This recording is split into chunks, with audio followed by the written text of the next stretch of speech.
Hello students, welcome back to my channel and good morning. I hope all of you are preparing well for your exam. So again I am back with another video where I am going to solve the 2023 ACS first year final question paper of political science. So I have already discussed the 2024 final year question paper of ACS first year. So let's start the discussion.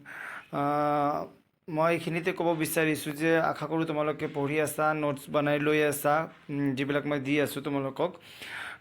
চোৱা, মই এটা কথা ইয়াত ক'ব খুজিছোঁ যে মই H second ইয়াৰৰ কাৰণেও ইউটিউবত এনেকৈ ছিৰিজ চলাই কিনে সিহঁতক প্ৰিপেৰেশ্যন কৰাইছোঁ।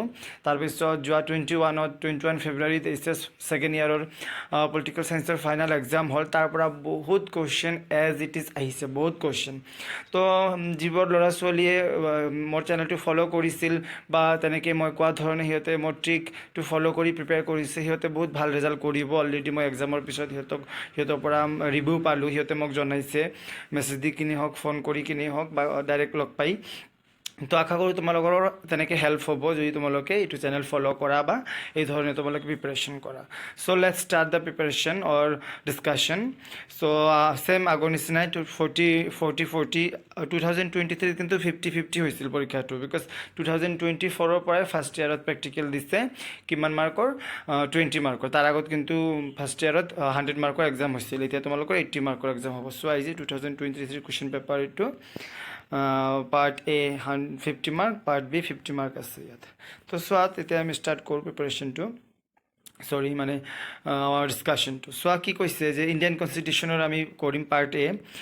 1 মাৰ্কৰ 6টা কুৱেশ্যন আছে। ফাৰ্ষ্ট কুৱেশ্যন আছে কি এ number, who is the x অফিচিঅ' chairperson of Rajya Sabha. ৰাজ্যসভাৰ প্ৰধান সভাপতি কোন, মানে ৰাজ্যসভাৰ সভাপতি কোন। ৰাজ্যসভা যে আছে আমাৰ, সেই ৰাজ্যসভাৰ সভাপতিত্ব কোনে কৰে, মানে জেনেৰেলি ৰাজ্যসভাটো কোনে চলাই লৈ যায়, প্ৰেচিডেণ্টশ্বিপ কৰি বা চেয়াৰমেনশ্বিপ কৰি কোনে লৈ যায়, এইটো সদায় মনত ৰাখিবা যে ৰাজ্যসভাৰ চেয়াৰপাৰ্চন কোন হয়, ভাইচ প্ৰেচিডেণ্ট হয়। ৰাজ্যসভাৰ চেয়াৰপাৰ্চনৰ কাৰণে বেলেগ ইলেকশ্যনো নহয় বা কাকো ইলেক্ট কৰা নহয় বা কাকো এপইণ্ট কৰা নহয়। এইটো সদায় যিটো ভাইচ প্ৰেচিডেণ্ট ইলেকশ্যন হয়, ভাইচ প্ৰেচিডেণ্ট যি থাকে তেওঁ অট'মেটিকেলি ৰাজ্যসভাৰ চেয়াৰপাৰ্চন হিচাপে কাম কৰে। তো কি হ'ব এনচাৰটো হৈ যাব ভাইচ প্ৰেচিডেণ্ট হৈ গ'ল। তাৰপিছত চোৱা, who is the real executive head. আমি লাষ্ট ক্লাছত ডিছকাছ কৰিছিলোঁ যে who is the real executive head.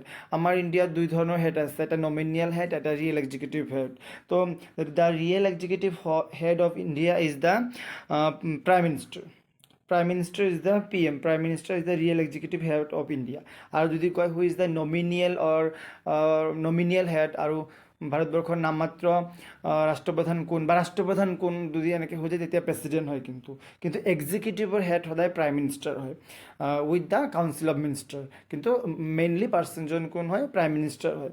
তো ভাৰতৰ প্ৰকৃত কাৰ্যপালিকা কোন, প্ৰাইম মিনিষ্টাৰ। তাৰপিছত চোৱা, mention one features of the fundamental right in India. কৈছে যে ভাৰতৰ মৌলিক অধিকাৰৰ এটা বৈশিষ্ট্য উল্লেখ কৰা। অলৰেডি মই কলেজত পঢ়াইছিলোঁ। কি হৈছে, ভাৰতৰ মৌলিক অধিকাৰৰ এটা বৈশিষ্ট্য কি, যে the fundamental rights of India are not absolute. আমাৰ যিবিলাক ফাণ্ডামেণ্টেল ৰাইটছ ইণ্ডিয়াত আছে, এক্সেপ্ট ফিউ ৰাইটছ, যিবোৰ ফাণ্ডামেণ্টেল ৰাইটছ আমাক ইণ্ডিয়াত দিয়া হৈছে, সেইবোৰ কি নহয়, এবছলিউট নহয়। মানে সেইবোৰ যে সদায় থাকিব, ইউনিভাৰ্চেলি থাকিব, তেনেকুৱা নহয়। We can make amendment in our fundamental rights. Fundamental ৰাইটছবিলাকক আমি কি কৰিব পাৰোঁ, এমেণ্ডমেণ্ট কৰিব পাৰোঁ, মানে সংশোধন কৰিব পাৰোঁ। ইচ্ছা কৰিলে কেতিয়াবা বঢ়াই দিব পৰা যায়, কমাই দিব পৰা যায় বা ৰেষ্ট্ৰিক্টেড কৰি ৰখা যায়। চ' ফাণ্ডামেণ্টেল ৰাইটছবিলাক কি নহয়, এবছলিউট নহয়। এইটো এটা লিখিব পাৰা তোমালোকে। বা আৰু এটা লিখিব পাৰা যে ফাণ্ডামেণ্টেল ৰাইটছ আৰ জাষ্টিচেবল, যে মৌলিক অধিকাৰবিলাক কি হয়, ন্যায়যোগ্য হয়। ন্যায়যোগ্য বা জাষ্টিচেবল মানে হ'ল, ছাপ'জ তোমাৰ যদি মৌলিক অধিকাৰত কোনো হস্তক্ষেপ কৰে, you can move to the court, তুমি কোৰ্টত যাব পাৰা, কেছ কৰিব পাৰা। সেইকাৰণে এইবিলাক ন্যায়যোগ্য, মানে fundamental rights are guaranteed by the law'. Fundamental ৰাইটছবিলাকক কোনে সংৰক্ষণ কৰে, আইনৰ জৰিয়তে বা সংবিধানৰ জৰিয়তে সংৰক্ষণ কৰা হয়। তো এনেকৈ এটা বৈশিষ্ট্য তোমালোকে লিখি দিবা, ইজি, টান নহয়, কিতাপতো আছে। তাৰপিছত চোৱা, নেক্সট কুৱেশ্যন কি আছে, B number, when was the Indian constitution adopted. এটা কথা ইয়াতে ক'ম যে ষ্টুডেণ্ট ইউজুৱেলি গেট কনফিউজড। এডপ্টেডটো বেলেগ, ডেটত হয় আৰু ইমপ্লিমেণ্টেশ্যনটো বেলেগ ডেটত হয় ভাৰতীয় সংবিধানখন গ্ৰহণ কৰা হয় বেলেগ ডেটত আৰু কাৰ্যকৰী কৰা হয় বেলেগ ডেটত এইটো এইবাৰ 2025 যিটো HS ছেকেণ্ড ইয়াৰৰ পৰীক্ষা হ'ল তাতো এইটো কুৱেশ্যন আহিছে এইটো কুৱেশ্যন বহুত আহে ফাৰ্ষ্ট ইয়াৰতো আহে ছেকেণ্ড ইয়াৰতো আহে ইভেন বিভিন্ন কম্পিটিটিভ এক্সামবিলাকতো আহে বিকজ এইটো ল'ৰা ছোৱালী কি হয় কনফিউজ হয় মনত ৰাখিবা যে ভাৰতীয় সংবিধানখন গ্ৰহণ কৰা হয় বা এডপ্ট কৰা হয় 1949 26 নৱেম্বৰত নৱেম্বৰত নৱেম্বৰত আৰু ভাৰতীয় সংবিধানখন গৃহীত হয় কাৰ্যকৰী হয় বা ইমপ্লিমেণ্টেশ্যন হয় বা সিদিনাৰ পৰা ধৰা সংবিধানখন কাম কৰা ষ্টাৰ্ট কৰে বুলি ক'ব পাৰোঁ আমি সাধাৰণ ভাষাত সেইটো হৈছে 1950 26 জানুৱাৰী দুটা বেলেগ ডেট কিন্তু গ্ৰহণ প্ৰথমে কৰা হয় চাপ'জ এটা কিতাপ লিখা হ'ল কিতাপটোক আমি প্ৰথমে মানি লৈছোঁ যে এই কিতাপটো আমাৰ ভাৰতৰ সংবিধান হ'ব সেইটো কেতিয়া মানি লোৱা হৈছে কেতিয়া গ্ৰহণ কৰা হৈছে 1949 26 নৱেম্বৰত আৰু কেতিয়াৰ পৰা আমাৰ সংবিধানখনে কাম কৰা ষ্টাৰ্ট কৰিছে 1950 26 জানুৱাৰীৰ পৰা কনফিউজ নহ'বা কিন্তু এইটো আৰু কথা হৈছে মোক কিছুমানে কৈছে মই মানে অলপমান সোনকালে কওঁ ভিডিঅ'বোৰত চোৱা এইকাৰণেই সোনকালে কোৱা হয় যাতে কি হয় মই কম সময়ত বেছি তোমালোকক কণ্টেণ্ট দিব পাৰোঁ আদাৰৱাইজ ইমান বেছি টাইম লৈ ল'ৰা ছোৱালী চাব টান পায় বা নাচায় বৰ হৈ যায় যদি তোমালোকৰ এনেকুৱা মনত হয় বহুত মই স্পীডত কৈ আছোঁ তেতিয়া তোমালোকে ইউটিউবত ছেটিঙত গৈ কিনে স্পীডটো কমাই ল'ব পাৰা তেনেকৈ কমাই কিনেও চাব পাৰা ন' প্ৰব্লেম বুজিছা তো নেক্সট কুৱেশ্যন চোৱা when was the Indian constitution adopted ভাৰতীয় সংবিধানখন কেতিয়া কি কৰা হৈছে এডপ্ট কৰা হৈছে এইটো অলৰেডি ডিছকাছ কৰিলোঁ তাৰপিছত চোৱা নেক্সট কুৱেশ্যন কি আছে the 42nd amendment of the Indian constitution was passed in the year ডেছ কৈছে যে ডেছ চনত ভাৰতীয় সংবিধানৰ 42তম সংশোধনী গৃহীত হৈছিল মানে এই 42nd এমেণ্ডমেণ্টটো কেতিয়া হৈছিল এইটো হৈছিল 1976 আই থিংক য়েছ 1976 1976ত হৈছিল 1976ত 42nd কনষ্টিটিউশ্যনেল এমেণ্ডমেণ্ট হৈছিল আৰু এইটো বহুত ইম্পৰ্টেণ্ট আছিল 42nd কনষ্টিটিউশ্যন এমেণ্ডমেণ্টটো বিকজ 42nd কনষ্টিটিউশ্যনেল এমেণ্ডমেণ্টৰ জৰিয়তেই ভাৰতীয় সংবিধানত ছেকুলাৰ বা ধৰ্মনিৰপেক্ষ শব্দটো কি কৰি দিয়া হৈছে এড কৰি দিয়া হৈছে প্ৰস্তাৱনাত ইয়াৰ আগত কিন্তু এই ৱাৰ্ডটো নাছিল এইটো আহে কেতিয়াবা যে ধৰ্মনিৰপেক্ষ বা ছেকুলাৰ শব্দটো কোনটো সংশোধনীৰ জৰিয়তে ভাৰতীয় সংবিধানত কি কৰা হৈছে গ্ৰহণ কৰা হৈছে বা এড কৰি দিয়া হৈছে তেতিয়া তোমালোকে মনত এনচাৰ হ'ব যে 42nd এমেণ্ডমেণ্ট ক্লিয়াৰ তাৰপিছত চোৱা নেক্সট কি আছে কুৱেশ্যন আমাৰ উচ্চতম ন্যায়ালয়ে কোনটো গোচৰত ভাৰতৰ সংবিধানৰ মূল গাঁথনিৰ সূত্ৰ আগবঢ়াইছিল in which case did the supreme court advance the theory of basic structure of the constitution of India কৈছে যে এনেকুৱা এটা কেছ হৈছিল সেই কেছটোত ভাৰতৰ সংবিধানৰ যি বেচিক ষ্ট্ৰাকচাৰ এইটো সুপ্ৰিম কোৰ্টে ব্যাখ্যা কৰিছিল সেই কেছটো ভেৰি ফেমাছ কেছ এইটো আহে বহুতবাৰ পৰীক্ষাত এইটো কি হয় কেশৱানন্দ ভাৰতী কেছ কি case Kesavananda Bharati case versus central government এনেকুৱা আছিল খালি কেশৱানন্দ ভাৰতী কেছ লিখিলেই হ'ব তোমালোকে কেশৱানন্দ ভাৰতী কেছ অসমীয়াত লিখি দিবা তোমালোকে কেশৱানন্দ ভাৰতী কেছ মই ইয়াত ইংলিছত লিখি দিলোঁ কেশৱানন্দ ভাৰতী কেছ হৈ গ'ল তাৰপিছত চোৱা নেক্সট কুৱেশ্যন আছে the directive principle of state policy are justiciable true or false right true or false যে ৰাষ্ট্ৰ পৰিচালনাৰ নিৰ্দেশাত্মক নীতিসমূহ বাধ্যযোগ্য এইটো কিন্তু ফল্ছ যে এইটো ৰাইট নহয় ফল্ছ কিয় ফল্ছ হয় যে ফাণ্ডামেণ্টেল ৰাইটছবিলাক আমাৰ বাধ্যযোগ্য হয় বা জাষ্টিচেবল হয় কিন্তু ডিৰেক্টিভ প্ৰিন্সিপাল অফ ষ্টেট পলিচিছবিলাক জাষ্টিচেবল নহয় এইবিলাক আমি আইনৰ আওতাত আনিব নোৱাৰোঁ এইবোৰক তাৰপিছত চোৱা নেক্সট কুৱেশ্যন কি আছে who presides over a joint session of the parliament সংসদৰ যুটীয়া অধিৱেশনত কোনে সভাপতিত্ব কৰে এইটো মনত ৰাখিবা যে সংসদৰ মষ্ট অফ দ্য কেছ বা জেনেৰেলি কি হয় লোকসভাৰ বেলেগকৈ ছেশ্যন হয় ৰাজ্যসভাৰ বেলেগকৈ ছেশ্যন হয় বাট ইন ছাম কেছেছ লোকসভা আৰু ৰাজ্যসভাৰ দুটাৰ মানে ৰাজ্যসভাৰ এমপিবিলাক আৰু লোকসভাৰ এমপিবিলাক একেলগত বহে আৰু সেইটোক জইণ্ট ছেশ্যন বুলি কোৱা হয় আৰু সেই জইণ্ট ছেশ্যনটো কোনে প্ৰিচাইড কৰে বা কোনে চলাই লৈ যায় সেইটো লৈ যায় দ্য স্পীকাৰ অফ দ্য লোকসভাৰ যিজন স্পীকাৰ আছে বা লোকসভাৰ যিজন অধ্যক্ষ আছে তেওঁ কি কৰি লৈ যায় সেই জইণ্ট ছেশ্যনটো চলাই লৈ যায় the speaker of the Lok Sabha speaker of Lok Sabha, speaker of Lok Sabha, হা ক্লিয়াৰ। তাৰপিছত চোৱা, which article of the Indian constitution describe the amendment procedure. Already ক'লোঁ যে ভাৰতীয় সংবিধান কি কৰা যায়, এমেণ্ডমেণ্ট কৰা যায়, ভাৰতীয় সংবিধান সংশোধন কৰা যায়। বাট ইণ্ডিয়ান কনষ্টিটিউশ্যনৰ কোনটো আৰ্টিকেলত এইটো লিখা আছে যে we can amend our constitution? এইটো হৈছে article 368। Again it is very very important. Article 368 মনত ৰাখিবা, আৰ্টিকেল 368। আৰ্টিকেল 368ত স্পেচিফিকেলি কোৱা আছে যে ইণ্ডিয়ান কনষ্টিটিউশ্যন কেন বি এমেণ্ডেড, কেনেকৈ এমেণ্ড কৰা যায়, কি কি প্ৰচিডিউৰ আছে, কিমান ধৰণৰ এমেণ্ডমেণ্ট প্ৰচিডিউৰ আছে, চব ধুনীয়াকৈ সেইটোত লিখা আছে আৰ্টিকেলটোত। তাৰপিছত চোৱা next question, who was the president of the constitution assembly? Again important question and confusing question. ছাত্ৰ ছাত্ৰীবিলাকৰ মাজত এটাই কনফিউজন যে সংবিধান সভাৰ সভাপতি আৰু সংবিধান সভাৰ খচৰা সমিতিৰ সভাপতি, এই দুটা সদায় কনফিউজ হয় ল'ৰা ছোৱালী। ফাৰ্ষ্ট ইয়াৰতো আহে এইটো কুৱেশ্যন, ছেকেণ্ড ইয়াৰতো আহে। চ' সংবিধান সভাৰ সভাপতি আছিল ডক্টৰ ৰাজেন্দ্ৰ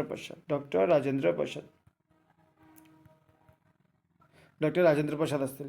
কিন্তু সংবিধান সভাৰ খচৰা সমিতিৰ সভাপতি আছিল ডক্টৰ বি আৰ আম্বেদকাৰ। কিন্তু আমাক ইয়াত সুধিছে যে খচৰা সমিতি সোধা নাই, আমাক ইয়াত সুধিছে যে কনষ্টিটিউশ্যন এছেম্বলিৰ আছিল ডক্টৰ ৰাজেন্দ্ৰ প্ৰসাদ। মনত ৰাখিবা, কনষ্টিটিউশ্যন এছেম্বলি এটা ডাঙৰ এছেম্বলি আছিল, তাৰ ভিতৰত খচৰা কমিটি এটা সৰু কমিটি আছিল।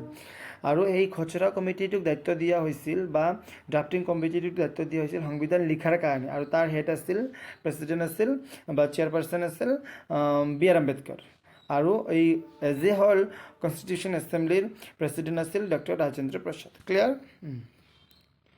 তাৰপিছত চোৱা নেক্সট কুৱেশ্যন, এইবিলাক 2 মাৰ্কৰ, যে ভাৰতবৰ্ষৰ ন্যায়পালিকাৰ স্বাধীনতা সুৰক্ষিত কৰাৰ দুটা উপায় উল্লেখ কৰা।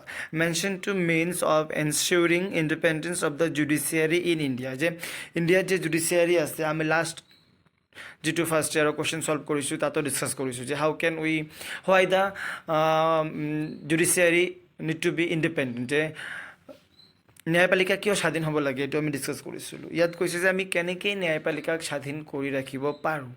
ন্যায়পালিকাক আমি স্বাধীন কৰি ৰাখিব পাৰোঁ যদি গভৰ্ণমেণ্ট আৰু ন্যায়পালিকাৰ মাজত কি থাকে, ষ্ট্ৰিক্ট ডিভিজন অফ পাৱাৰ থাকে।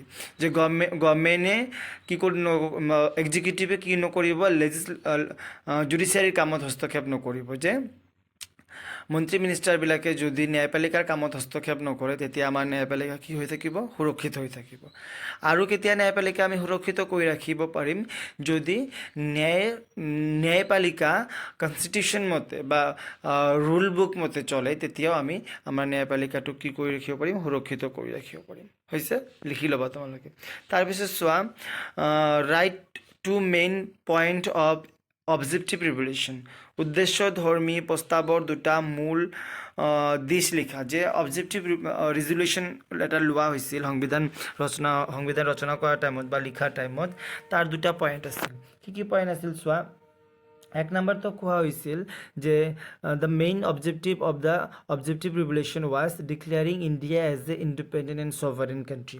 ভাৰতবৰ্ষক স্বাধীন আৰু সাৰ্বভৌম ৰাষ্ট্ৰ হিচাপে ঘোষণা কৰাটো আছিল অবজেক্টিভ ৰিভলিউশ্যন বা উদ্দেশ্যধৰ্মী প্ৰস্তাৱনাৰ এটা দিশ। আৰু এটা দিশ তোমালোকে লিখিব পাৰা যে guaranteeing social, economic and political justice. যে ভাৰতৰ জনগণক বা ভাৰতৰ নাগৰিকক ৰাজনৈতিক, অৰ্থনৈতিক আৰু সামাজিক কি দিয়া হ'ব, ন্যায় দিয়া হ'ব। ৰাজনৈতিক, অৰ্থনৈতিক আৰু সামাজিক ন্যায় দিয়া হ'ব।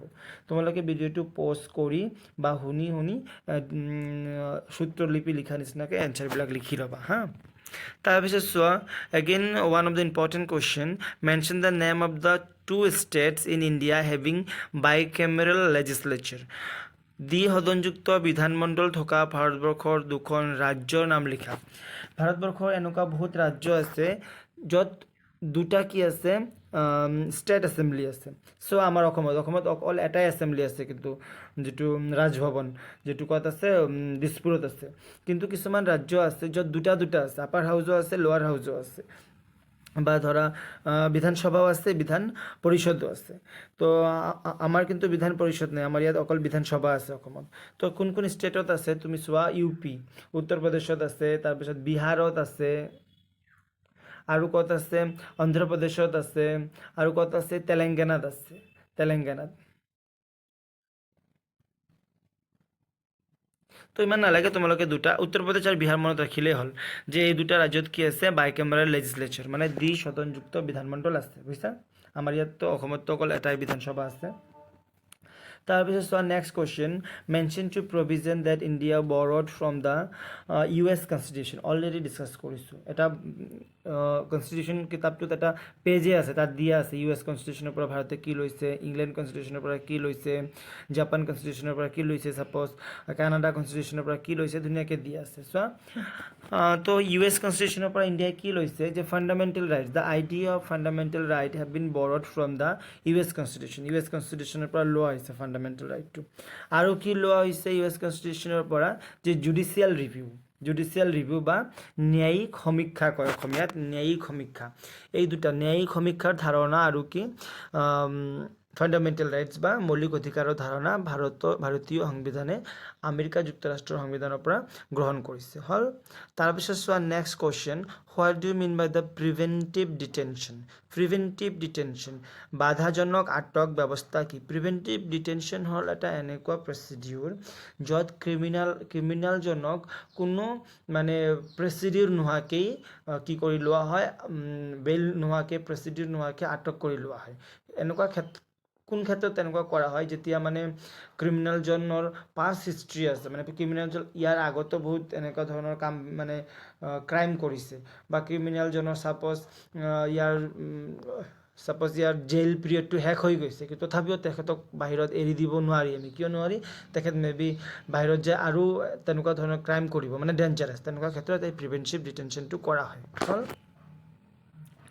তাৰপিছত চোৱা নেক্সট কুৱেশ্যন কি আছে ভাৰতবৰ্ষক গণৰাজ্য বুলি কিয় কোৱা হয় এইটোও মই ডিছকাছ কৰিছোঁ সেইদিনা লাষ্ট কুৱেশ্যনত যে লাষ্ট ভিডিঅ'ত যে ভাৰতবৰ্ষক গণৰাজ্য বুলি এইকাৰণেই কোৱা হয় যে ভাৰতবৰ্ষৰ যিটো হেড অফ দ্য ষ্টেট যিটো আমাৰ real head of the state আছে বা executive head of the state আছে সব হেড অফ দ্য ষ্টেটবোৰ আমাৰ কি হয় ইলেক্টেড যেতিয়া ৰাষ্ট্ৰপ্ৰধানজন নিৰ্বাচিত হয় তেতিয়া আমি সেইটো ৰাষ্ট্ৰক গণৰাজ্য বুলি কওঁ বা ৰিপাব্লিক বুলি কওঁ যদি আমাৰ ৰাষ্ট্ৰপ্ৰধানজন নিৰ্বাচিত নহ'ল হয় ছাপ'জ কোনোবা ৰাজা হ'ল হয় তাৰ ল'ৰা হয় তেতিয়াহ'লে আমি ভাৰতবৰ্ষক গণৰাজ্য নক'লোঁ হয় ক্লিয়াৰ যেতিয়া কোনো এখন ৰাষ্ট্ৰপ্ৰধানজন নিৰ্বাচিত হয় তেতিয়া সেইটো ৰাষ্ট্ৰক গণৰাজ্য বুলি কোৱা হয় simple when the head of the state is elected then the state is called republic clear I hope it is clear next one write any two difference between fundamental rights and directive principle of state policy very important question je already my class discuss korisu je fundamental rights and directive principle of state policy er majot ki difference ase fundamental rights are ki justiciable ন্যায়যোগ্য but directive principle are not justiciable clear তাৰপিছত চোৱা fundamental rights are for the citizen fundamental ৰাইটবিলাক কাৰ কাৰণে হয় নাগৰিকৰ কাৰণে হয় but directive principle of state পলিচিছবিলাক কাৰ কাৰণে হয় ৰাষ্ট্ৰৰ কাৰণে হয় এই দুটা লিখি দিবা তোমালোকে হৈ যাব যে ফাণ্ডামেণ্টেল ৰাইটছবিলাক কাৰ কাৰণে হয় চিটিজেনৰ কাৰণে হয় বা ডিৰেক্টিভ প্ৰিন্সিপাল অফ ষ্টেট পলিচিবিলাক কাৰ কাৰণে হয় ৰাষ্ট্ৰৰ কাৰণে হয় মৌলিক অধিকাৰবিলাক কি ন্যায়যোগ্য কিন্তু ৰাষ্ট্ৰ নিৰ্দেশাত্মক নীতিবোৰ কি নহয় ন্যায়যোগ্য নহয় এইখিনি লিখি দিবা তোমালোকে হৈ গ'ল তাৰপিছত চোৱা ভাৰতীয় সংবিধানৰ দুটা যুক্তৰাষ্ট্ৰীয় বৈশিষ্ট্য সেইদিনা আমি অযুক্তৰাষ্ট্ৰীয় বৈশিষ্ট্য পঢ়িছিলোঁ আজি চোৱা যুক্তৰাষ্ট্ৰীয় বৈশিষ্ট্য আহিছে কি যুক্তৰাষ্ট্ৰীয় বৈশিষ্ট্য যে ভাৰতবৰ্ষত কি আছে দুই ধৰণৰ চৰকাৰ আছে কেনেকৈ দুই ধৰণৰ চৰকাৰ আছে এজ এ হ'ল এটা চেণ্ট্ৰেল গভৰ্ণমেণ্ট আছে আৰু প্ৰত্যেকটা ষ্টেটত এটা ষ্টেট গভৰ্ণমেণ্ট আছে তাৰমানে কি দুই ধৰণৰ চৰকাৰ আছে যে দুই ধৰণৰ চৰকাৰ থকা মানে এইটো বুজা যায় যে ভাৰতত কি আছে যুক্তৰাষ্ট্ৰীয় ব্যৱস্থা আছে এইটো এটা লিখিবা আৰু এটা লিখিবা যে ডিভিজন অফ পাৱাৰ ক্ষমতাৰ ভাগ বিভাজন ডিভিজন অফ পাৱাৰ ক্ষমতাৰ ভাগ বিভাজন কাৰ মাজত ক্ষমতাৰ ভাগ বিভাজন আছে চেণ্ট্ৰেল গভৰ্ণমেণ্টৰ কিছুমান পাৱাৰ আছে আকৌ ষ্টেট গভৰ্ণমেণ্টৰ কিছুমান পাৱাৰ আছে চেণ্ট্ৰেল গভৰ্ণমেণ্টৰ পাৱাৰত ষ্টেট গভৰ্ণমেণ্ট হস্তক্ষেপ নকৰে ষ্টেট গভৰ্ণমেণ্টৰ পাৱাৰত চেণ্ট্ৰেল গভৰ্ণমেণ্ট হস্তক্ষেপ নকৰে তো সেইটোৱে এই দুটা লিখিবা ডিভিজন অফ পাৱাৰ লিখিবা এটা আৰু এটা লিখিবা যে টু টাইপছ অফ গভৰ্ণমেণ্ট দুই ধৰণৰ চৰকাৰ এইটো লিখিলে হৈ যাব হৈ গ'ল তাৰপিছত চাওঁ আমি কি আছে again it is very very important question what do you mean by the universal adult franchise সাৰ্বজনীন প্ৰাপ্তবয়স্ক ভোটাধিকাৰ বুলিলে কি বুজায় again I have discuss this যে ইউনিভাৰ্চেল এডাল্ট ফ্ৰাঞ্চাইজ মানে হ'ল যে সাৰ্বজনীন প্ৰাপ্তবয়স্ক ভোটাধিকাৰ মানে হ'ল সাপোজ প্ৰাপ্তবয়স্ক কেতিয়া কওঁ আমি যেতিয়া 18 হয় বা 18+ হয় তেতিয়া আমি এজন মানুহ কি বুলি কওঁ প্ৰাপ্তবয়স্ক বুলি কওঁ না তো সাৰ্বজনীন প্ৰাপ্তবয়স্ক ভোটাধিকাৰে কি কয় যে ভোট দিয়াৰ অধিকাৰ পাব লাগিলে এজন মানুহ জাষ্ট কি হ'ব লাগিব 18 ইয়াৰ্ছ হ'ব লাগিব only the basis of getting voting right is you have to be 18 or 18+, there are no' any other basis মানে তুমি 18+ বা 18 হ'লে তুমি ভোট দিব পাৰিবা এইটোৰ ওপৰত তোমাক ভোট দিয়াৰ অধিকাৰ দিয়া হ'ব ইয়াৰ বাহিৰে তুমি কোন জাতিৰ কোন কাষ্টৰ কোন কমিউনিটিৰ you are rich you are poor you are boy you are girl you are old you are young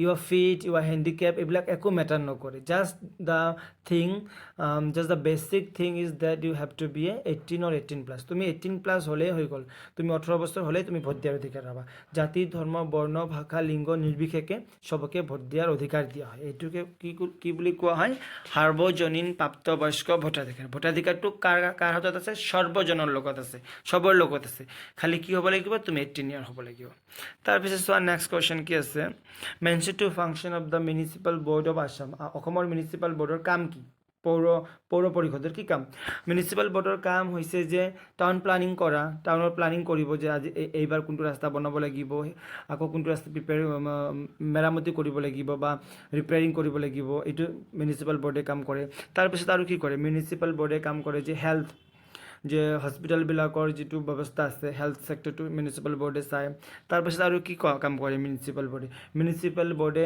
tax collect কৰে টাউন এৰিয়াৰ পৰা টেক্সবিলাক কালেক্ট কৰাৰ কামো কাৰ হাতত থাকে মিউনিচিপাল বোৰ্ডৰ হাতত এই কামবিলাক থাকে